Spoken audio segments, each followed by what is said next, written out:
Kapag tayo po ay magpipinta ng bearings ng motor, una po natin gagawin ay lihain po natin ito ng lihang 400 grit. Kung sakaling meron naman po ito mga gasgas na malalalim, pwede po nating lihain ito na 120, kagaya po niyan.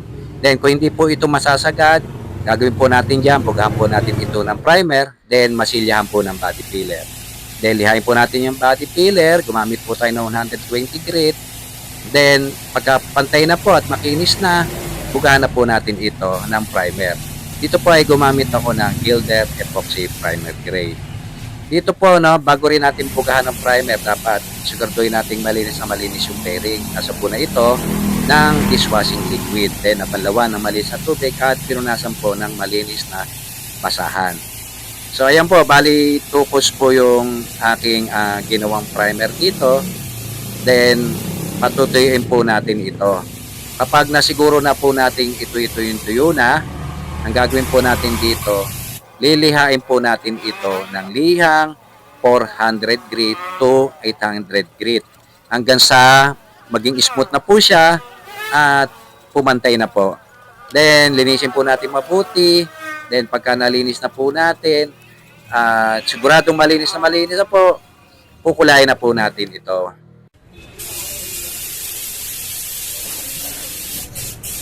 Dito po ay gagamit ako ng urethane base coat na mica blue. Ang mica blue po parang may mga glitters po ito. Paano ba magbuga nito? Sa pagbubuga po nito, kailangan po yung first coat ay mist coat lamang. Ayan, ganyan po. Manipis lang po. Huwag kagad natin itong bibiglain ng kapal dahil posible itong magkaroon ng haspy na tinatawag. Ano ba yung haspy? Yung haspy, yung katulad po ng nakikita natin design sa kahoy, na parang may mga hilatya o yung hulas, no? Kasi madulas siyang mica o yung mga may mga metallic. Basta yung first coat lang ay alalay lang po ang pagbubuga. At para maiwasan din natin na ito ay magkaroon ng pinholes. Kasi minsan ang pinholes, bukod dun sa may tubig na sumasaba galing sa tangke ng air compressor, diretso sa linya ng hangin, then diretso sa spray gun, then nagkokos siya ng pinholes. At pwede rin pong magkaroon ng pinholes yung antimano ay kinapalang kagad natin ang buga. Then makalipas ang 10 to 15 minutes, buga na po natin ito ng semi-full coat. Ang semi-full coat po ay medyo makapal na. Ayan, ganyan, medyo makapal na.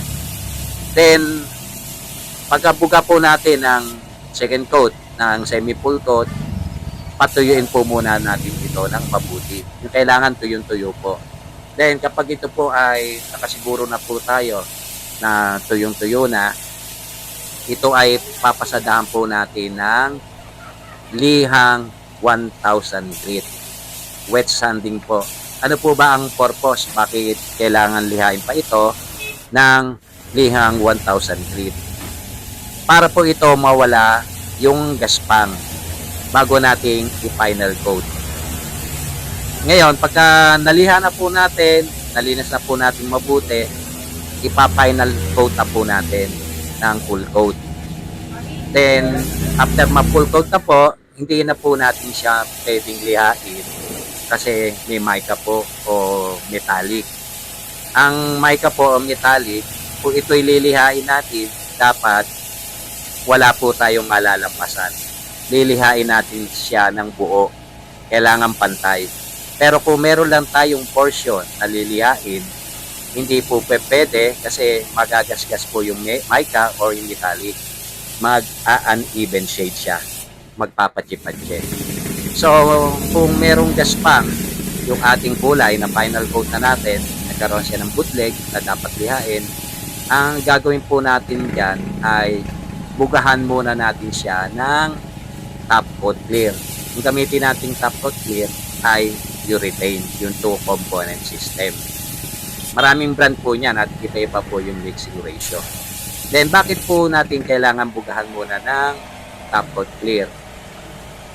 Kasi po, hindi nga po pwedeng lihain ang mica at metallic dahil magkakaroon ng variation, magkakaroon ng uneven shade pag ito i-upload natin.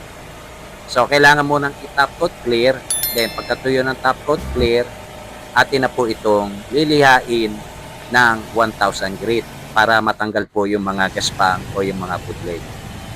Then, ayun po, pag okay na po yun, dire-diretso na po yung pagbubuga natin ng urethane top coat clear hanggang sa ma-final na po natin. Minimum of 5 coats para ma-achieve po natin yung dulas, kintab, at tibay.